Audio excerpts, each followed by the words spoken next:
Welcome back to a rivalry edition of Dogs Off the Leash. This time it's clean old-fashioned hate, and we are playing unusually in the home of the Dirty Birds. I'm Keegan, my co-host is Cheeto. Let's get it.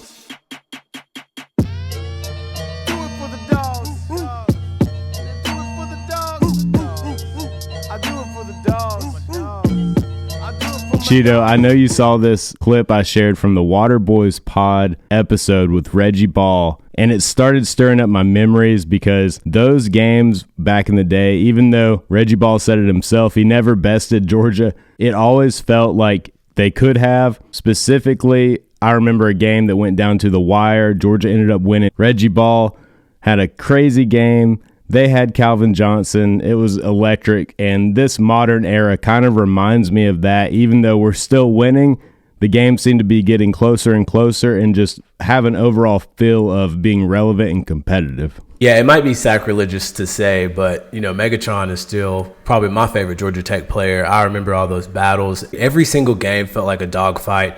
Even when we were arguably the better team than Georgia Tech, which I guess most of the times we were, they sometimes found a way to pull them out. So it's kind of just that sibling rivalry that this energy brings. And that's every year with clean old-fashioned hate. Calvin Johnson would go on to play with Matthew Stafford, a DGD at the highest level in the NFL with the Detroit Lions, and so on and so forth. But this game, I think, is going to reach that height as well. Everyone's already talked about the 8 overtimes ad nauseum so much at this point.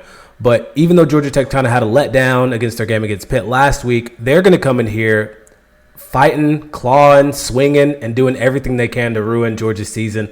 And that's how it always is. And especially from Georgia Tech's vantage point, they're the ones always trying to play spoiler. And 2025 should be absolutely no different. Yeah, and they have a lot of things, especially on offense, to play a spoiler. Haynes King is a baller, and sometimes his accuracy and his awareness isn't top tier, but his competitive nature, his toughness, and how they use him is elite.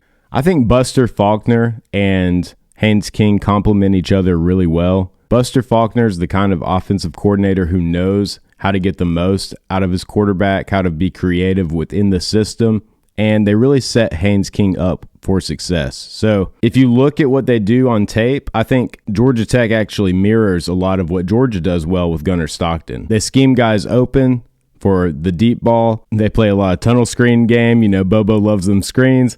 And it's been interesting all year watching them compete, and they've been very high volume, but honestly, it's partly because they have to be, because this Georgia Tech team, while they do have a complete, well-rounded, talented offense, they have an Achilles heel, and it is definitely their pretty piss-poor defense. Right now, Cheeto, they're giving up about 400 yards a game on defense, 240 roughly passing, 166 or so on the ground. So we've seen Georgia Tech get mollywopped just last weekend against, a pretty talented Pittsburgh team, but still completely overmatched. So what are you looking for expectation-wise for the competitive nature of Georgia Tech this weekend, given that obviously they look a little bit overmatched in some areas? How do you expect them to either step up or not at all? Yeah, so for Georgia Tech, their competitive edge, their fight, their dog mentality, if you will, similar to kind of how Gunnar Stockton has been for Georgia, comes straight from Haynes King. He has been an absolute monster on the offensive side. He has 15 rushing touchdowns on the season. And again, as impressive as Gunnar has been, that ground game runs through Haynes and has been absolutely elite. They are number 4 in the country in yards per rush, number 10 in rushing yards per game. They rank number 7 nationally with 6.1 yards per play and 35th overall in total yards. That is an absolute juggernaut. You talked about Buster Faulkner, somebody who I would have loved to see come back to Athens before Bobo started turning up in 2025. So Bobo's going to have his hands full too. Bobo's going to have a little bit of an easier go at it, being that Georgia Tech's defense is terrible. I think over the past, I don't know if it's the past 3 games, but in 3 games against Pittsburgh, Boston College, and NC State, Georgia Tech gave up over a combined 1,500 yards of offense. For those who aren't so great at math, that is 500 yards of total offense per per game. That is absolutely atrocious. And the way that Mike Bobo has this offense clicking right now, this offensive line, this running back room, even though it's a little bit banged up, honestly, I'm kind of scared for Georgia Tech. Last year, I've heard a lot of Georgia Tech fans on Twitter talk about how they're always this much of an underdog. It's always Georgia looking down on Georgia Tech and Georgia Tech fighting, and they still went to 8 overtimes. This team is not the Carson Beck-led team anymore. This is back to that dual threat mentality, and they've made a concerted effort to put the ball in the hands of the running backs. This offensive line is big, it's young, and it's scary strong. And that is going to be a big, big problem for Georgia Tech, especially when we just saw Pittsburgh, one of their running backs, went for over 200 yards on the day and gave up 42 points. I don't know how Georgia Tech in 1 week can turn that around, except for selling out in the box, which is going to be deathly too. So it's hard to see them having a whole lot of success with Georgia's offense right now. If they do have a strength, which I do think they do, it's the defensive line, and it's not necessarily in the run game, though. In the run game, they're getting gashed and they're not playing disciplined, and sometimes it's just a matter of they're getting pushed around, so they can't be disciplined. I do think that's where what you're talking about will be extremely relevant in this game, is just our ability to outmaneuver them. But when it comes to the strength I do see on tape that I can't ignore, it's how they handle the pass rush and how they have a lot of wiggle. So even though they're undersized, sometimes in like third down situations, it favors them because they can just get around their man, have enough speed, stretch the offensive line, and kind of disrupt what the offense is trying to do. So they have shown that, and they have shown the ability to do something else that I do think matches up well against Gunnar Stockton. Gunnar Stockton is a little bit undersized, at times has struggled with batted passes, and Georgia Tech is pretty good about getting their hands up and playing that role. So this is a Georgia Tech defense that has a lot that we need to attack, but if we can just stay away from what they are good at, which is the third down situations and just throwing those low hovering passes over the middle, then I think we can really dominate. But, let's not give Georgia Tech any reason to be encouraged and play into their strengths. And overall, we've been so balanced on offense. We have so many weapons we can use. So if we continue that approach, I really think we will be highly successful. I wanted to touch on a good point that you made, especially Georgia Tech's third down defense. Most of their stats are going to be right in the middle of the pack or very, very, very way in the back, especially their rush defense, which, that's all over the film. You don't really have to see the stats to know that. But they are 34th in the nation as far as their third down defense. They're allowing opponents to convert 35.8%. Now, where Georgia can really keep out of those situations is running the ball, especially in those second down situations, which I think we're going to see a lot of. I hope whether Bobo is using the screen to extend the run or whatever he likes to do, which he's been really good at, jet sweeps, all the things. He's going to do a lot of that on second down, so we're in third and short, and that should really take away from Georgia Tech's ability to get off the field. So look for that to be a key metric in the amount of success that Georgia has, whether it keeps it a close game, a blowout, or a loss. That metric right there I think is going to tell the story. And then in Mercedes-Benz Stadium, you would think being in Atlanta that Georgia Tech would have a overwhelming home field advantage. They are technically the home team, but you look at the stadium's history, Georgia is just as comfortable, if not more comfortable, than Georgia Tech in Mercedes-Benz.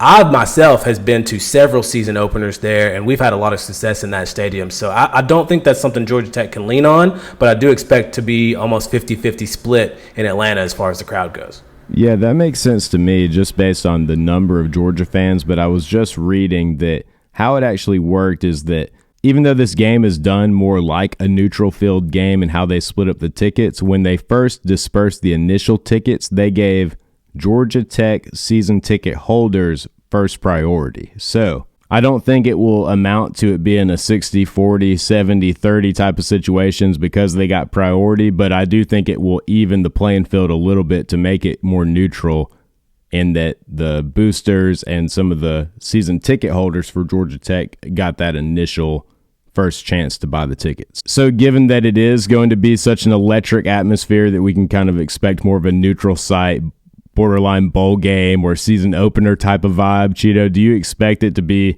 more competitive because of that? Or do you think it's more like, oh, Georgia's actually more ready for those moments than Georgia Tech, so it will be even less competitive and it backfires. So where are you on that spectrum of thought?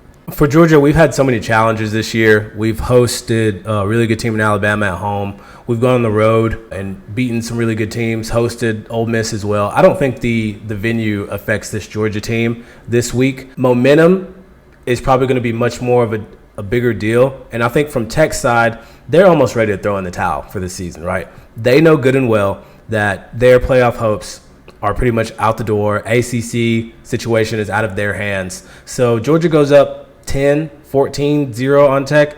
They're going to start dying down real quick. They know how this goes. Georgia has been the premier program. Georgia is kind of getting back to that peak right now. I'd say Georgia in the country is probably the team that's peaking the most. Even like the teams in front of us have kind of been shaky. Alabama, Texas A&M. I'll save reservations for Ohio State and Indiana because they don't really play a gauntlet of a schedule. But Georgia is at its best right now.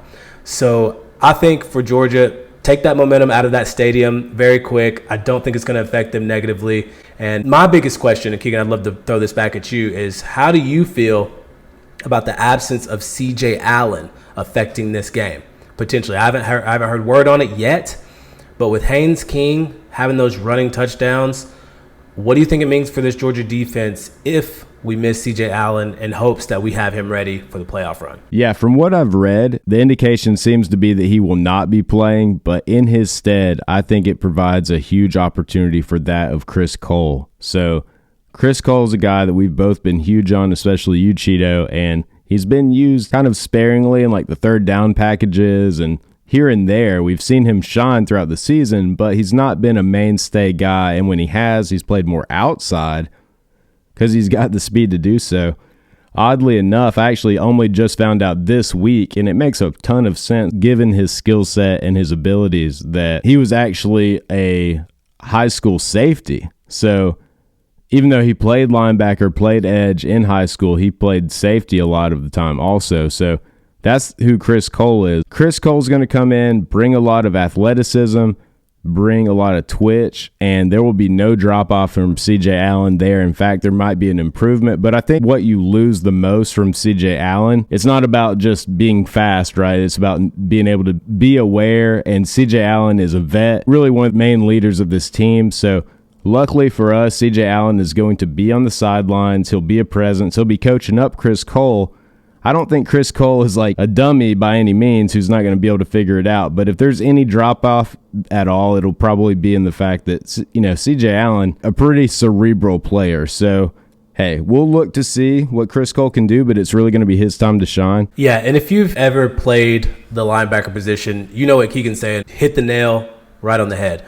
Because you can be the most athletic linebacker. That's great. That's awesome. You can run sideline to sideline. You can shed offensive linemen. You can cover. That's awesome. But if you do not know how to read your keys, if you do not know how to be where you're supposed to be, you can run really fast in one direction and be in the wrong place. That is fine. But I don't think that is a weakness that Chris Cole has, but this is going to be an opportunity for him to put NFL tape out there. The scouts are going to be looking at a game like this. Can he affect the game more than just the outside linebacker, more than just the third down specialist? Can he, again, read his keys? Can he track a QB spy? Can he play that mentality? And lucky for us, I think we have the best linebacker coach in the country in Glenn Schumann, who's going to be right there every step of the way. He does have C.J. Allen as a resource on the sideline as well. And I'm going to say it right now, but when they start talking about Chris Cole as an NFL prospect, I think this tape is going to say a lot about his capabilities as an all-around linebacker, or is he going to kind of pigeonhole himself as an outside or inside or maybe like a dime linebacker, safety type of position, which you've already mentioned. So I think that's going to say a lot. When I'm watching defensive snaps this week, I'm going to have all of my eyes on Chris Cole because I think he has the ability to absolutely ruin this game for Georgia Tech. Well said, yeah. And the cool thing about this is because it's next man up, the way Chris Cole was being used before, guess what? Someone else now gets to step into that spot. Justin Williams now gets even more playing time. And some of the other guys deeper in the depth chart will get to contribute more. And we know how talented this linebacker room is. So it'll be good that it's Georgia Tech and not Alabama again or Ohio State or someone like that.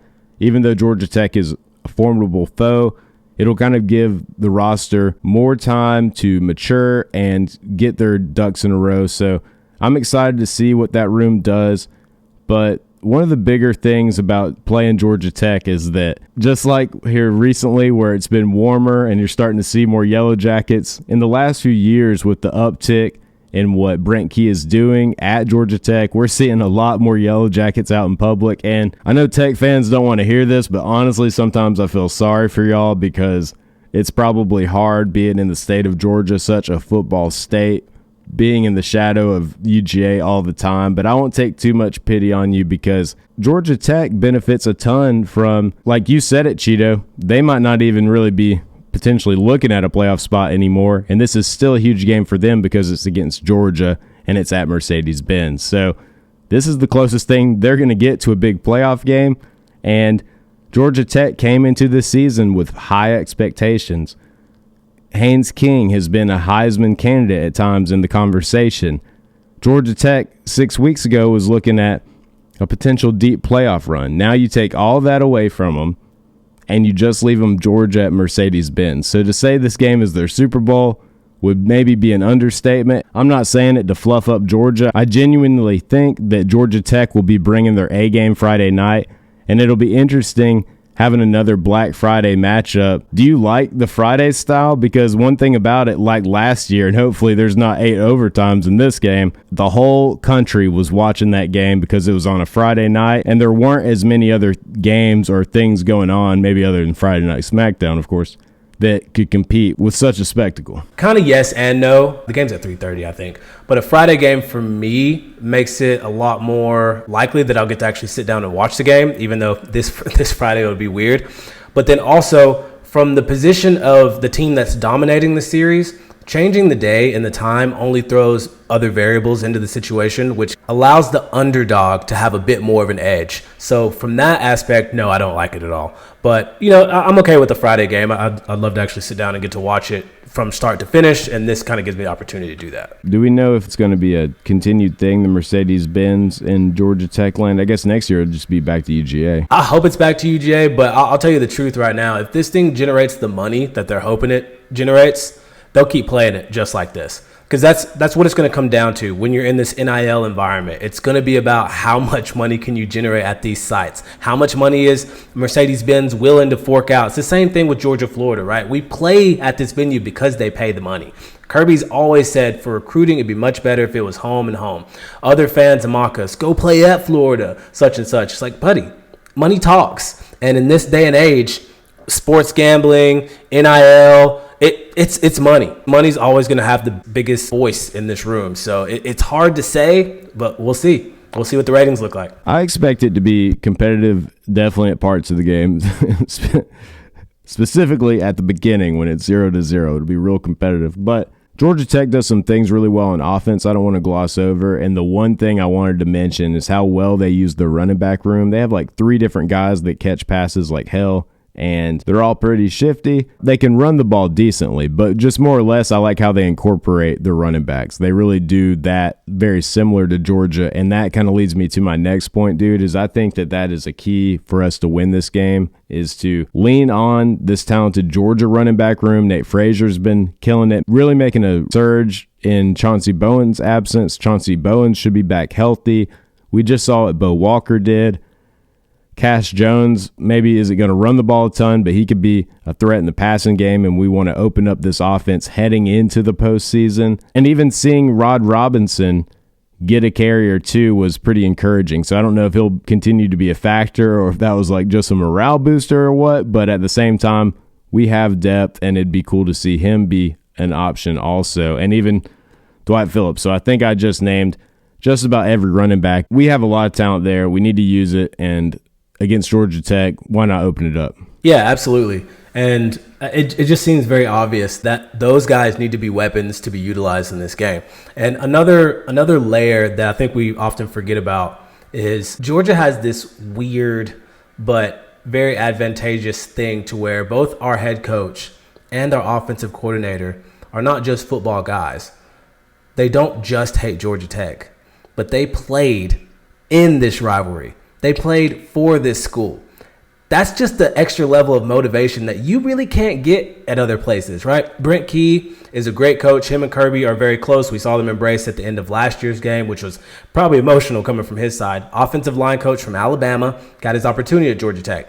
These are homegrown guys. You can't tell them how important this game is. They've lived it. They've breathed it. They've won.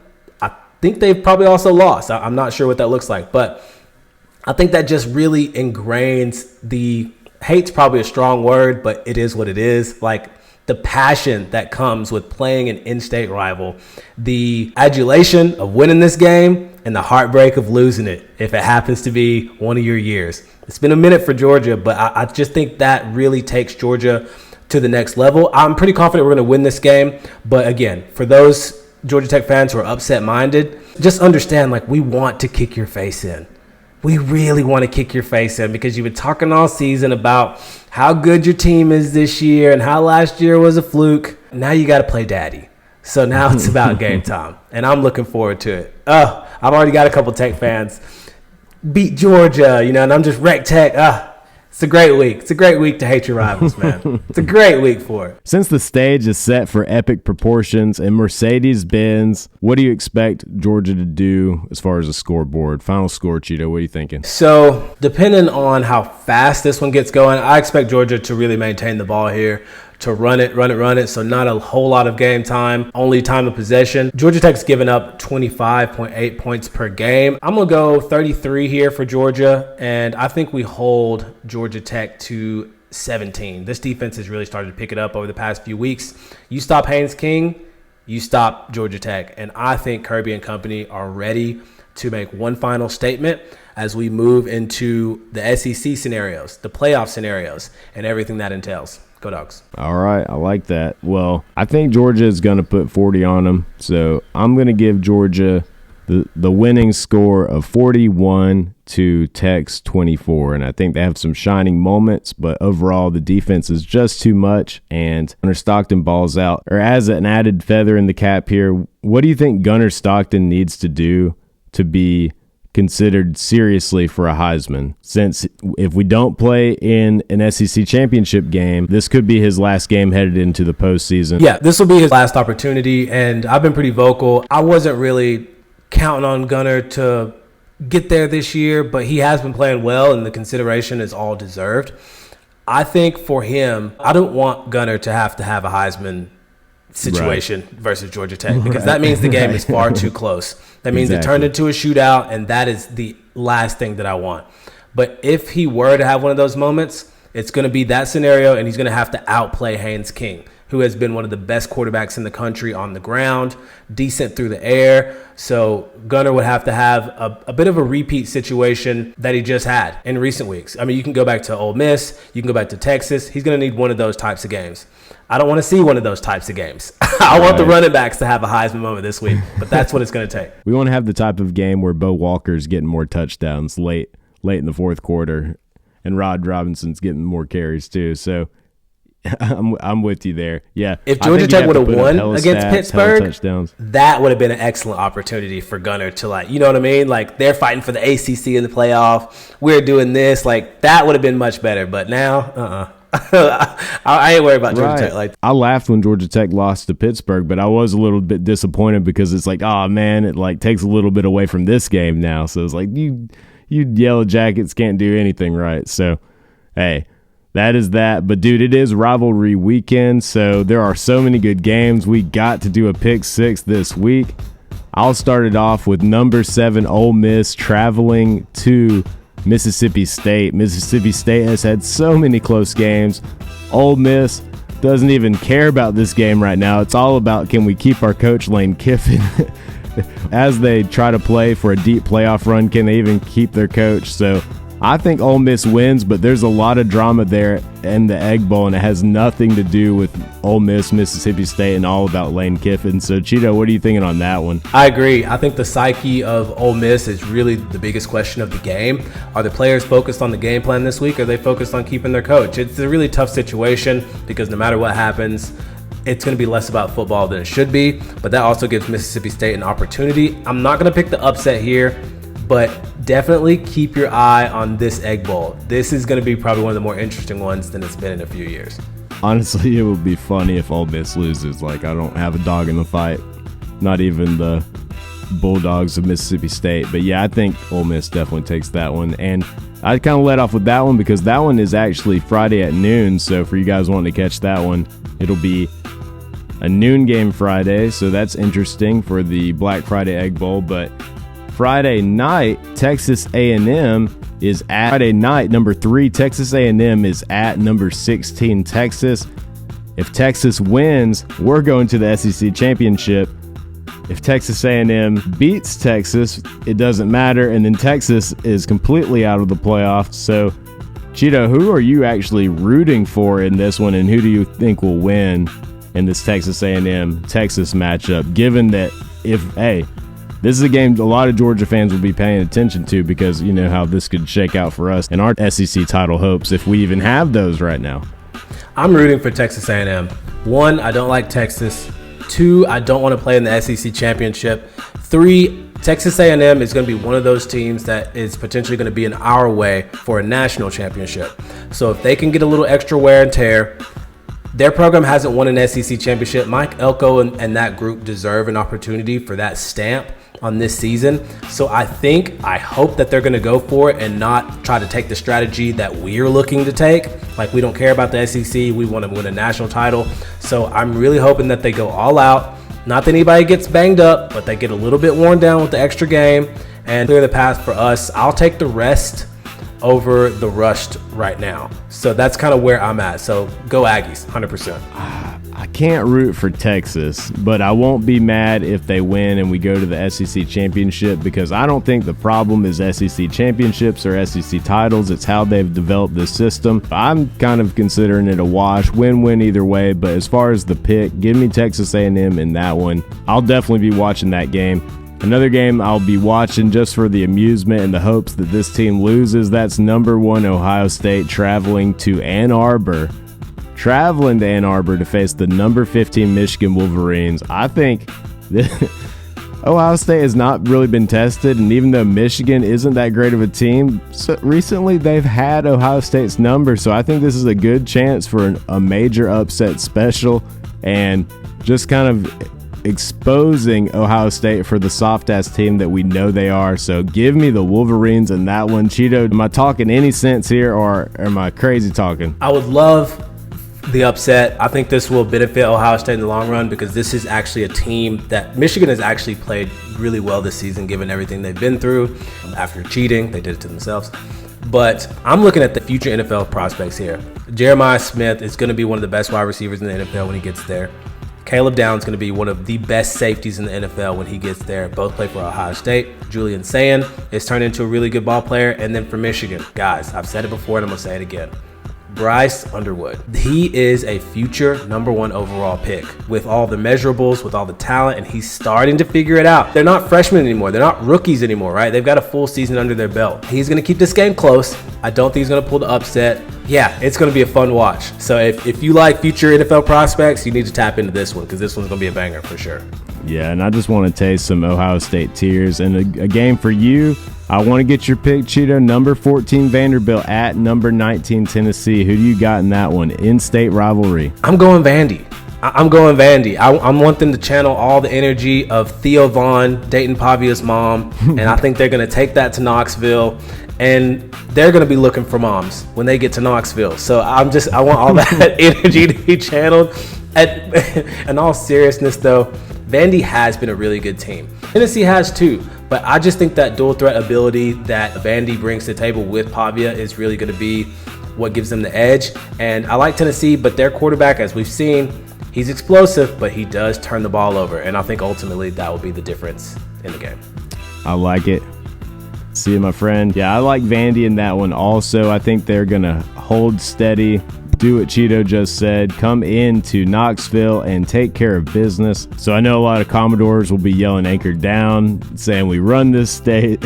And I know no Tennessee Vols want to hear it, but I do think It'll be a great game, and yeah, I like Vandy taking that one. And then to wrap, the Iron Bowl is going to be major prime time Saturday night. Number 10 Alabama traveling to Auburn to face the Auburn Tigers. I expect this game to be close. I do think Alabama will probably win, but crazy things happen in Jordan-Hare. They've happened once, they're going to happen again, and they could happen Saturday night when Bama comes to town. So don't count the Tigers out. I do think it'll be an excellent game, and if some crazy magic happens, Alabama's playoff hopes could be done. It could be another frustrated moment for this Alabama fan base. So for Kalen DeBoer, I think it's a must-win game for the conversation and the opinions of him. Alabama didn't make the playoffs last year. If you do that 2 years in a row, with the on-paper blue chip ratio type of team that you have, it is not a good look. It's not going to make your seat any cooler. It'll definitely only make it warmer. So I'll be watching it. I take Bama in that one still. Lots of good games. That concludes the Pick 6. Cheeto had to dip early because we're doing this early morning pod. Different schedule for the games, different schedule for us. So we're making it work. I think on the poll, more people were actually leaning towards just going straight to the playoffs. Now, maybe I'm more of a traditionalist, and I don't know if there's more young people on the socials following us, so I want to see more SEC championship banners hanging in the rafters, so to speak. That said, I think it's a win-win for Georgia. We've had a great season. It's been a fun ride, and we look forward to continuing the playoff push. Talking more about that, I have a preview article on an even more in-depth look at everything we need to be thinking of for this Georgia Tech game. And it's been a good time. You guys have a happy Thanksgiving. We will catch you on the recap. Maybe Sunday's scary, maybe Monday's scary, but we will get back to you then. And you guys know what it is. This is Dogs Off the Leash. Go motherfucking Dogs. Sayonara. Dogs.